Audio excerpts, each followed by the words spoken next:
Lo que Fernando Vela representa para las letras actuales es la recuperación de un autor absolutamente esencial para nuestra cultura contemporánea. Es uno de los grandes escritores, grandes ensayistas del siglo XX de obra de mayor categoría intelectual, uno de los hombres de los intelectuales más respetados por el propio Ortega y Gasset. Y por lo tanto es un escritor de una dimensión intelectual extraordinaria. Yo creo que era necesario, imprescindible, en una colección como obra fundamental, recuperar la figura de Fernando Vela entre los principales exponentes del ensayismo español de la primera mitad del siglo XX en general. Fernando Vela es, en cierto modo, la revista de Occidente. Fue la persona que se encargó de dirigirla, de organizarla, de decidir lo que se publicaba. Ortega trabajó en la creación del proyecto y puso prácticamente su entera confianza en las manos de Fernando Vela. Fernando Vela fue además el encargado de los aspectos más incómodos de la revista de Occidente, porque a él le tocó la tarea de decidir en buena medida qué se publicaba y qué se rechazaba en esa editorial. Se le ha acusado con frecuencia de ser un hombre excesivamente severo, excesivamente riguroso, y hasta se ha dicho que fue intransigente. Yo no creo que sea así, y en cualquier caso esa severidad viene justificada por el resultado. La revista de Occidente es una de las, quizá la mejor revista cultural que se haya creado durante el siglo XX. Tal vez sea excesivo decirlo, pero creo que si no es la mejor anda muy cerca de serlo. En ese sentido, Fernando Vela es absolutamente el alma de la revista. Lo fue en la primera etapa. Los disgustos a que me refería le causaron algunos problemas durante la guerra, porque las acusaciones que recibió estando en el Madrid nacional, en el territorio nacional, provenían de personas que tenían mucho resentimiento por eso, ese rechazo de Fernando Vela a sus publicaciones.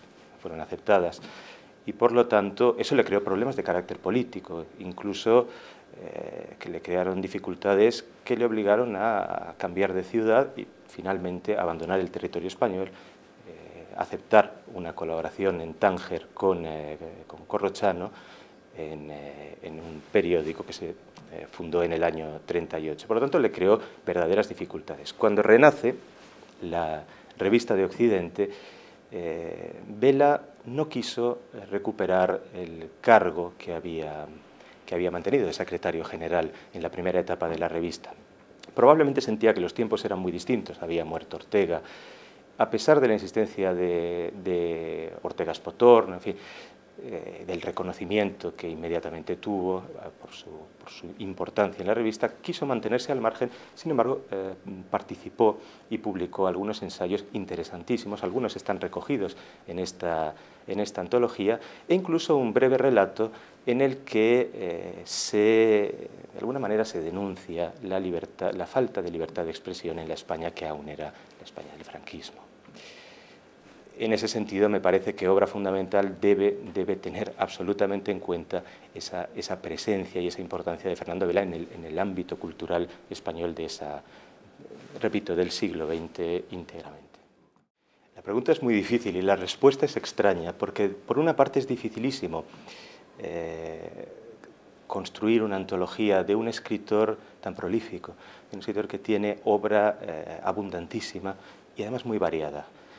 O se hacen antologías de temáticas que pueden funcionar, pero no dan una idea completa de un personaje tan complejo y tan interesante como Fernando Vela, o se sigue un poco el buen criterio, el infalible criterio del propio autor, que recogió en diversos ensayos, diversos libros de ensayos, los textos que le parecieron más interesantes. De alguna manera, para un antólogo, parte del trabajo está resuelto en ese sentido. Es difícil equivocarse siguiendo esas pautas.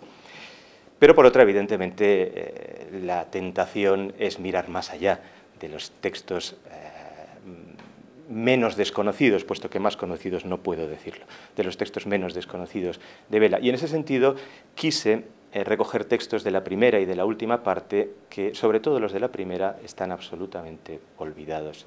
Creo que se hayan vuelto. No se citan, de lo poquísimo que se suele citar en los estudios especializados, son siempre los mismos textos y estos están olvidados. Son muy interesantes. Vela fue un gran escritor desde el principio y además demuestra esa frescura y esa capacidad ya en sus primeros artículos. Es un hombre que siente la vocación periodística, la vocación de la escritura desde niño prácticamente. Era vecino de Leopoldo Alas, se aficionó a la literatura muy joven, empezó a crear periódicos casi en la adolescencia y después muy pronto, apenas abandonó su carrera de medicina, razones esencialmente económicas, no pudo continuarla por la muerte del padre, se dedicó ya profesionalmente al periodismo. Por lo tanto, es un escritor que, aparte de tener, en mi opinión, un extraordinario talento para la escritura, empezó muy joven y había escrito mucho cuando sus primeros ensayos empezaron a ser conocidos.